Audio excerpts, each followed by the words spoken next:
The very first things that we look at basically five things. We look at traffic counts on the curb cut and in the main area. We look at the demand drivers and the demographics of the trade area. And the reason I say trade area is because self-storage is a very localized business. So, for example, when someone's looking to choose an apartment building, and I'm going to use my local market in Chicago, depending on the pricing, I can go 12 to 15 miles in any direction and still be within the areas that I want to be in to rent an apartment, right? With self-storage, usually people are only going to rent within a 1 to 3 mile radius of the self-storage facility because they don't want to drive 25 minutes out of the way to save an extra $5 a month on their rent. They want something that's close by and is convenient.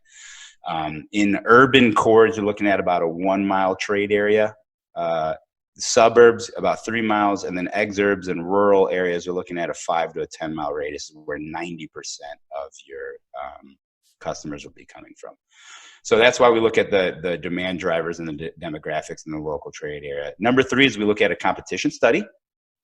And number 4 is we dive deep into that competition study to do a supply and demand analysis or to come up with a supply index number.